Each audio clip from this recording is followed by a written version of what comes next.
बहुत स्वागत है आपका। ओंकार न्यूज देख रहे हैं आप और मैं हूं आपके साथ शाहनवाज मिर्जा। देश आज अपना 74वां गणतंत्र दिवस मना रहा है और पहली बार दिल्ली के कर्तव्य पथ पर परेड हुई है। इसमें कई राज्यों की झांकियां देखने को मिली। मिस्र के राष्ट्रपति अब्देल फतेह अल सीसी इस बार समारोह के मुख्य अतिथि बने। उनके साथ मिस्र के 120 सदस्य दल ने भी मार्चिंग परेड में हिस्सा लिया और इस बार भारत की जीवंत संस्कृति और ऐतिहासिक विरासत के साथ आर्थिक और सामाजिक प्रगति को दिखाने वाले 23 झांकियों ने परेड में हिस्सा लिया। इस परेड में सिर्फ मेड इन इंडिया यानी कि स्वदेशी हथियारों के डिस्प्ले हुआ है और भारत में बनी 105 इंडियन फील्ड गन से 21 तोपों को सलामी दी गई है। नए भर्ती हुए अग्निवीरों की परेड का हिस्सा बने हैं और 74वें गणतंत्र दिवस परेड में भारतीय वायुसेना, भारतीय सेना और भारतीय नौसेना ने विमान शामिल हुए हैं।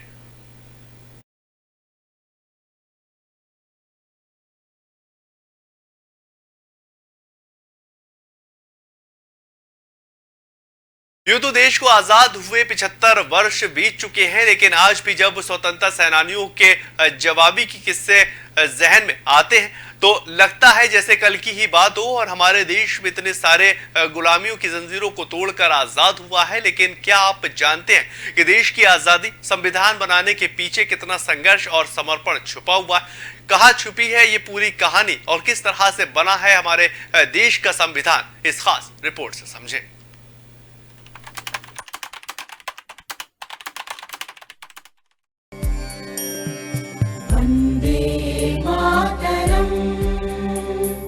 वन्दे मातरम् सुजलां सुफलां मलयज शीतलां सस्यश्यामलां मातरम् वन्दे मातरम्। 26 जनवरी भारत के इतिहास का वो दिन है जब इस देश की आजादी के लिए अपनी जान गंवाने वाले स्वतंत्रता सेनानियों को उनके बलिदान का जवाब मिला था। जी हाँ, और ये हम इसीलिए कह रहे हैं क्योंकि कई सदियों के संग्राम के बाद 26 जनवरी का ही वो दिन था जब इस देश को आजादी के बाद भारत का संविधान मिला था, जब इस देश के नागरिकों को उनके अधिकारों और देश के संविधान से रूबरू होने का सौभाग्य मिला। 26 जनवरी के ही दिन सन 1950 को देश का संविधान लागू किया गया, जिसे हम गणतंत्र दिवस के रूप में मनाते हैं। लेकिन क्या आप जानते हैं कि 26 जनवरी को ही गणतंत्र दिवस मनाने का दिन क्यों चुना गया? क्यों 26 जनवरी को देश का संविधान लागू किया गया? तो चलिए आपको बताते हैं कि इसके पीछे की कहानी सन 1930 से जुड़ी हुई है। दरअसल भारत का संविधान लागू किए जाने से पहले भी 26 जनवरी का दिन विशेष दिवस के रूप में मनाया जाता रहा है। आजादी की लड़ाई के दौरान साल 1929 में कांग्रेस का लाहौर में एक अधिवेशन हुआ, जिसकी अध्यक्षता जवाहरलाल नेहरू कर रहे थे और उस दरमियान 31 दिसंबर 1930 की आधी रात को इस अधिवेशन में एक प्रस्ताव पारित किया गया। इस प्रस्ताव में ये कहा गया था कि अगर अंग्रेज सरकार 26 जनवरी 1930 तक भारत को डोमिनियन स्टेट का दर्जा नहीं देगी तो भारत अपने आप को पूर्ण स्वतंत्र घोषित कर देगा। हालांकि कांग्रेस को उम्मीद थी कि अंग्रेज सरकार इस राय से सहमत होगी, लेकिन ब्रिटिश हुकूमत ने पहले भी कांग्रेस की कौन सी बात मानी थी जो अब मानते। नतीजा ये रहा कि 26 जनवरी 1930 की तारीख आ गई, लेकिन अंग्रेज सरकार ने कुछ नहीं किया, जिसके बाद डोमिनियन स्टेट संबंधी प्रस्ताव की नाफरमानी करने का अंग्रेज सरकार का रवैया देखकर कांग्रेस पार्टी ने इस दिन से सक्रिय आंदोलन शुरू कर दिए और विरोधियों को बड़ा संकेत देते हुए 26 जनवरी 1930 को लाहौर के कांग्रेस अधिवेशन में पहली बार तिरंगा झंडा फहराया था। इसके साथ साथ एक महत्वपूर्ण फैसला भी किया गया कि हर साल 26 जनवरी को पूरे देश में पूर्ण स्वराज दिवस मनाया जाएगा। देश भर में आजादी की लड़ाई में जुटे सभी स्वतंत्रता सेनानी 26 जनवरी के दिन पूर्ण स्वराज का प्रचार करेंगे और इस तरह से देश की आजादी से पहले ही 26 जनवरी का दिन अघोषित रूप से भारत का स्वतंत्रता दिवस बन गया। मेरे समस्त देशवासियों को मेरे तरफ से गणतंत्र दिवस की शुभकामनाएं। गणतंत्र दिवस के कुछ चंद चीज़ें मैं अपने व्यक्तिगत जो मेरी खुशी के पल हैं वो मैं शेयर करना चाहूँगा। आप सब जानते ही हैं 1930 में लाहौर में झंडा फहराया गया था और वहाँ से लेकर के इसका जो नींव रखा गया। 26 जनवरी गणतंत्र दिवस हम मनाते हैं और बहुत उल्लास से मनाते हैं और मेरा एसोसिएशन ऐसा रहा है कि हम गणतंत्र दिवस के फ्लाई पास्ट परेड में हिस्सा लेते थे।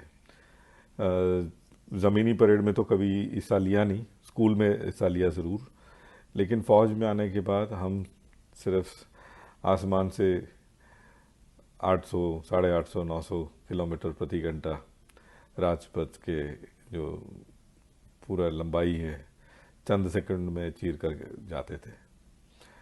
मिराज 2000 हो, मिग 21 हो, अनेक हवाई जहाज में हिस्सा लेने का मौका मिला और सौभाग्य मिला। गणतंत्र दिवस का जो भी इर्द गिर्द जो भी प्रोग्राम है, हर देश जो है अपने सैन्य क्षमता को दुनिया को प्रदर्शन करता है और दिखाता है। 1930 के बाद से साल 1947 यानी कि देश को आजादी मिलने तक स्वतंत्रता सेनानी पूरे भारत में इस दिन को स्वतंत्रता दिवस के रूप में मनाते रहे, जिसके बाद बहस, चर्चा, विरोध, तर्क वितर्क के साथ देश के नामचीन विद्वानों और बुद्धिजीवियों ने भारत का संविधान कैसा हो इस पर विचार विमर्श किया और आखिरकार 26 जनवरी 1949 को भारत के संविधान को आधिकारिक रूप से अपनाने पर सभी एकमत हुए। इसके बाद भी करीब 1 साल तक संविधान को लागू करने को लेकर बहस चलती रही और 24 जनवरी 1950 को सभी सांसदों और विधायकों ने भारत के संविधान पर अपने हस्ताक्षर कर दिए, जिसके बाद से 26 जनवरी 1950 को भारत का संविधान लागू किया गया और इसके साथ ही भारत दुनिया में एक गणतांत्रिक देश के रूप में जाना गया। Bureau report, FM news. Vande Mataram, Vande Mataram, सुजलां सुफलां मलयज शीतलां सस्यश्यामलां मातरम्, वन्दे मातरम्। तो बात करेंगे 26 जनवरी 1950, एक ऐसा दिन जिस दिन हमारे भारत का संविधान लागू हुआ था और ये दिन कोई भी अपने जहन से नहीं निकाल पाएगा। दुनिया के पटल पर उभरते और निखरते भारत की असली बुनियाद 26 जनवरी 1950 को पड़ी, जब संविधान सभा को तैयार किए गए संविधान को अपने ऊपर लागू किया। इस फैसले के साथ ही भारतीय संविधान दुनिया का सब में बड़ा लिखित संविधान बन गया।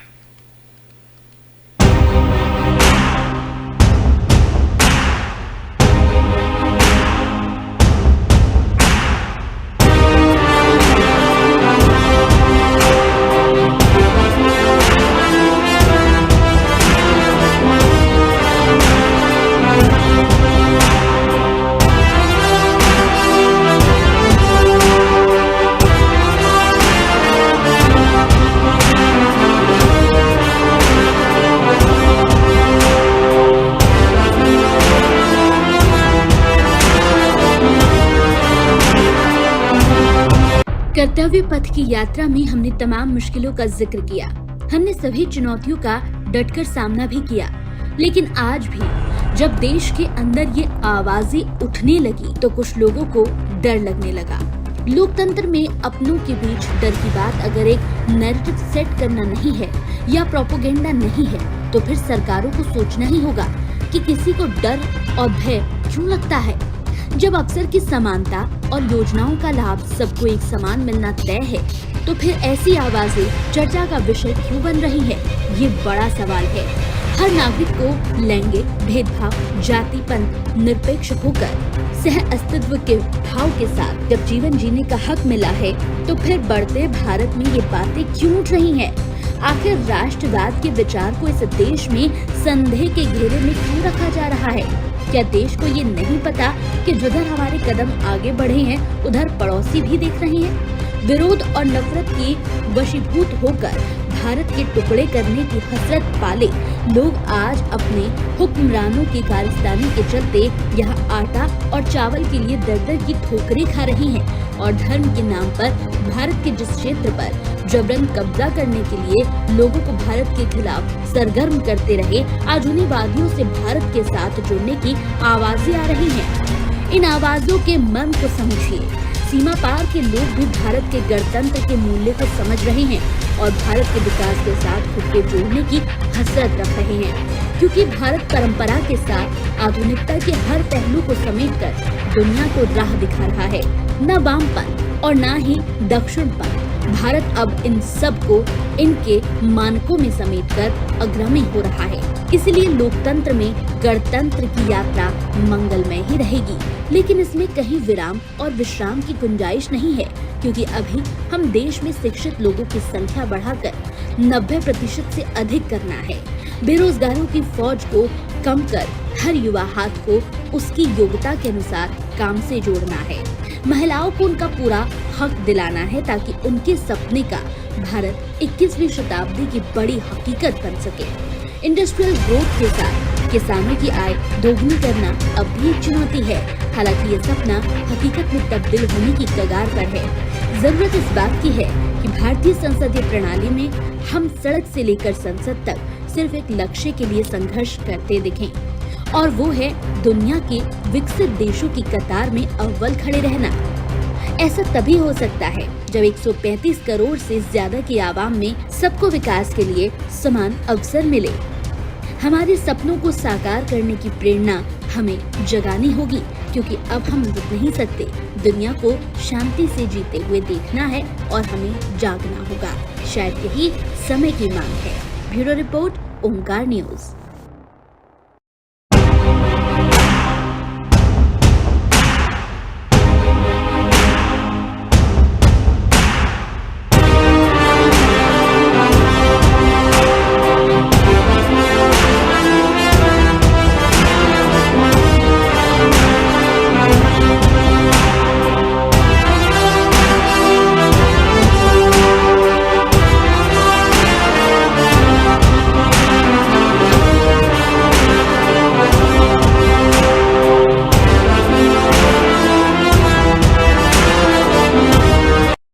वहीं पर क्या आप जानते हैं कि पहली बार टीवी पर गणतंत्र दिवस परेड की कमेंट्री आखिर कब हुई?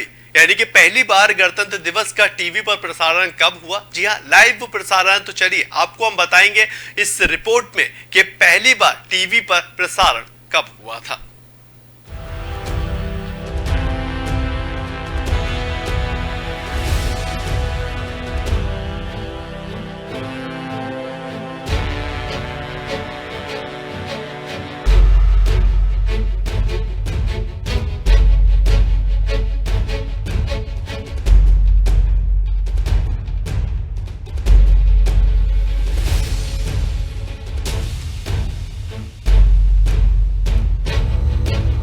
पहली बार शाम को निकाली गई थी गणतंत्र दिवस की परेड। पहली परेड में 3000 जवान और 100 विमान हुए थे शामिल।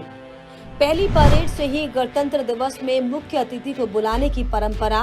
पहली बार परेड स्थल पर राष्ट्रपति को दी गई थी 31 तोपों की सलामी। बचपन से अब तक हम टीवी पर राजपथ पर परेड देखकर बड़े हुए हैं, लेकिन इस बार पहली बार ये खास मौका होगा जब 26 जनवरी को परेड के दौरान हम बार बार कर्तव्य पथ का नाम कमेंट्री में सुनेंगे। लेकिन क्या आप जानते हैं कि पहली बार जब टीवी पर गणतंत्र दिवस परेड की कमेंट्री की गई थी तब क्या समय, क्या दिन, क्या माहौल था? तो चलिए आपको बताते हैं। दरअसल आपको बता दें कि 26 जनवरी 1950 की सुबह 10:18 पर भारत का गणतंत्र बना था, जिसके ठीक 6 मिनट बाद यानी कि 10:24 बाद डॉक्टर राजेंद्र प्रसाद ने राष्ट्रपति पद की शपथ ली थी और उन्हें तब के चीफ जस्टिस हीरा लाल कन्या ने शपथ दिलाई थी। इसके बाद देश के पहले राष्ट्रपति डॉक्टर राजेंद्र प्रसाद ने हिंदी और अंग्रेजी में भाषण दिया था। 73 साल पहले आज ही के दिन गवर्नमेंट ऑफ इंडिया 1935 की जगह भारत का संविधान लागू हुआ था। वैसे तो भारत का संविधान बनाने का काम 26 नवंबर 1949 को पूरा हो गया था।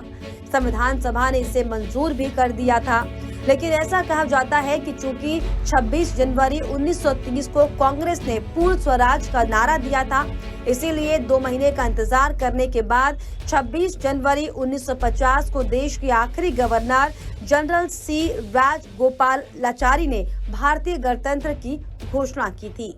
आजादी से पहले ही तय हो गया था कि भारत का अपना संविधान होगा। 18 जुलाई 1947 को ब्रिटिश संसद से इंडियन इंडिपेंडेंस एक्ट पास हुआ। इसके बाद ही भारत का बंटवारा हुआ और पाकिस्तान बना। इस एक्ट के तहत 14 अगस्त 1947 को पाकिस्तान ने और 15 अगस्त 1947 को भारत ने अपनी आजादी की घोषणा की।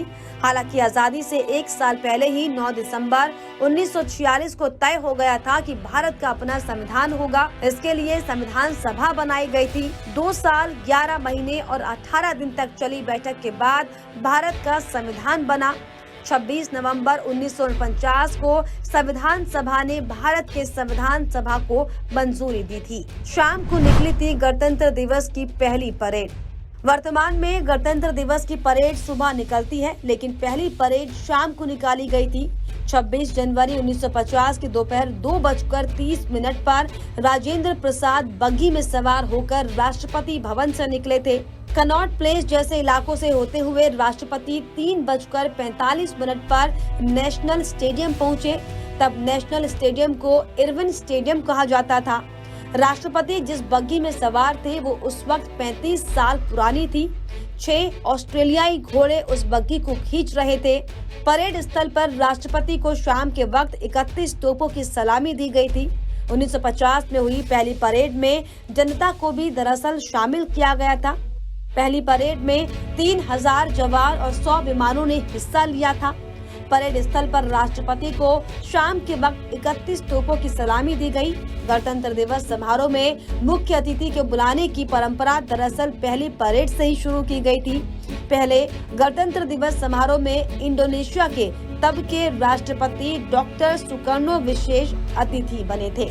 1955 से राजपथ यानी कि कर्तव्य पथ में हो रही है परेड। शुरुआत के 5 साल तक गणतंत्र दिवस की परेड की जगह तय नहीं की गई थी। 1950 से 1954 तक परेड कभी इरविन स्टेडियम तो कभी लाल किला तो कभी रामलीला मैदान पर होती रही।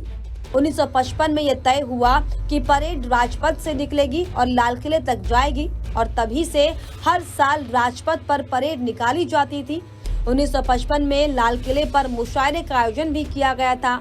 1955 में पहली बार राजपथ पर जो परेड हुई थी उस समारोह में पाकिस्तान के गवर्नर जनरल मलिक गुलाम मोहम्मद मुख्य अतिथि थे। साल गुजरने के साथ गणतंत्र दिवस की परेड की भव्यता भी बढ़ती गई। एक आरटीआई के जवाब में सरकार ने दरअसल ये बताया था कि 2001 की परेड में 145 करोड़ रुपए खर्च किए गए थे, जबकि 2014 की परेड की अगर बात करें तो 2014 की परेड में 320 करोड़ रुपए का खर्चा आया था। Bureau report FM news.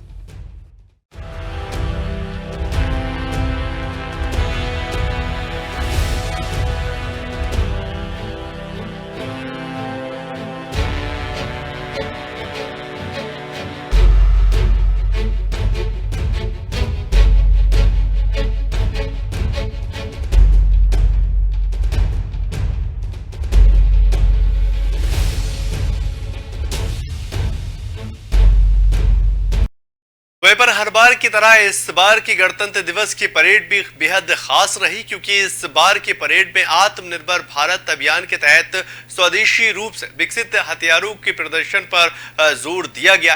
क्या है पूरा मामला, इस खास रिपोर्ट से समझे।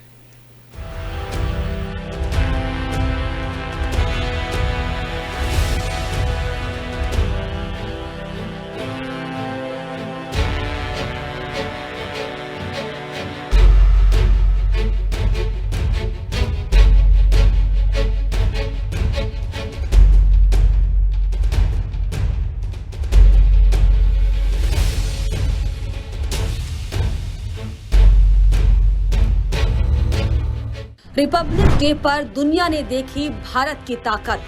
कई खतरनाक हथियारों से खौफ खाएंगे दुश्मन। दुनिया ने देखा थल सेना, वायु सेना और नौसेना का शौर्य। आत्मनिर्भर अभियान के तहत स्वदेशी हथियारों पर भी जोर। जी हाँ, गणतंत्र दिवस यानी कि 26 जनवरी के मौके पर कर्तव्य पथ पर हर साल परेड निकाली जाती है। इस परेड में भारतीय सेना की ताकत देखने को मिलती है। रिपब्लिक डे परेड में थल सेना, वायु सेना और नौसेना के खतरनाक हथियार भी प्रदर्शित किए जाते हैं। और हर बार की तरह इस बार की गणतंत्र दिवस की परेड भी बेहद खास है, क्योंकि इस बार की परेड में आत्मनिर्भर भारत अभियान के तहत स्वदेशी रूप से विकसित हथियारों के प्रदर्शन पर जोर दिया गया है। यूटिलाइजेशन के लिए ड्रोन की जो हमने भूमिका लाए हैं, दुनिया को दिखाने की कोशिश कर रहे हैं और 2030 तक हम ड्रोन हब बनने वाले हैं, दुनिया के सर्वप्रथम ड्रोन हब बनने वाले हैं। उसकी तरफ जो हमने कदम उठाए हैं उसका भी झलक देखने मिलेगा। रेडार जो हमने भारत में बनाए हुए रेडार्स हैं उसका हमें झांकी भी देखने मिलेगा और उसके बारे में बताया भी जाएगा। हवाई अगर बात करें तो इस गणतंत्र दिवस में रफाल का एक बहुत बढ़िया एक प्रदर्शन देखने मिलेगा। सुखोई 30 तो अपना कलाबाजी दिखाएगा ही, उसके साथ साथ हमें जो भारत में बना हुआ AWNC airborne early warning system, ये भी हमें देखने मिलेगा। सो बहुत सारी नई नई चीज़ें दुनिया के सामने हम रखने वाले हैं और दुश्मन के रातों का नींद हराम करने वाले हैं। और एक जो चीज़ मैं बताना चाहूँगा, जो मेरा जो लास्ट गणतंत्र दिवस जो मैंने वर्दी में पार्टिसिपेट किया था 2019 में, तो पहली बार मैं ज़मीनी तौर से गणतंत्र दिवस को जब देखा था तो जो चीज़ें मुझे हवा से देखने नहीं मिला वो सारी चीज़ें ज़मीन में बैठ करके देखने मिला था, वो जो स्टेट्स की झांकियाँ हैं। आइए जानते हैं कि गणतंत्र दिवस 2023 की परेड में किन खतरनाक हथियारों का प्रदर्शन भारतीय सेना ने किया है। भारतीय सेना के बयान के मुताबिक गणतंत्र दिवस परेड में आत्मनिर्भर भारत अभियान के तहत अर्जुन टैंक, नाग मिसाइल सिस्टम, K9 व्रज और आकाश वेपन सिस्टम का प्रदर्शन किया जाएगा। ये खतरनाक हथियार भारत में ही विकसित किए गए हैं। डीआरडीओ के मुताबिक अर्जुन टैंक एक बेहतर अग्नि शक्ति, हाई मोबिलिटी और उत्कृष्ट सुरक्षा वाला एक अत्याधुनिक टैंक है। MBT अर्जुन के 12M के एक प्रोटोटाइप का निर्माण किया गया है। इसमें 120 mm की बंदूक है जो टैंक में इस्तेमाल किसी भी कवच को परास्त कर सकती है। स्वदेशी रूप से विकसित नाग मिसाइल सिस्टम भी इस बार कर्तव्य पथ पर भारत के सुप्रीम कमांडर को सलाम करेगा।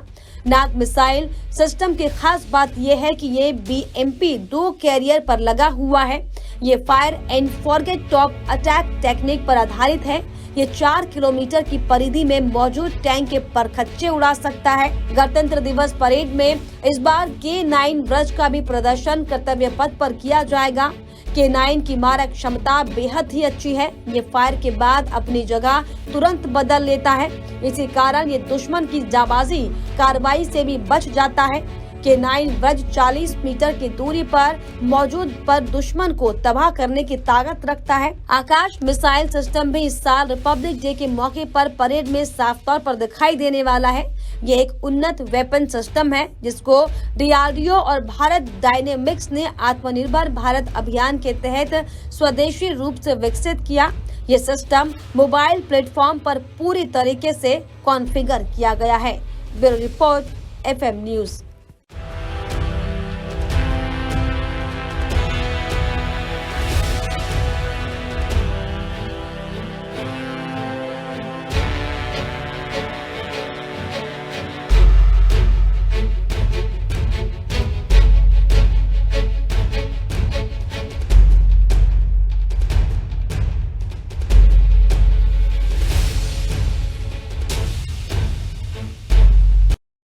चलिए फिलहाल इस बुलेटिन में इतना ही। ताज़ा खबरों के लिए आप लगातार बने रहें औकात न्यूज़ के साथ।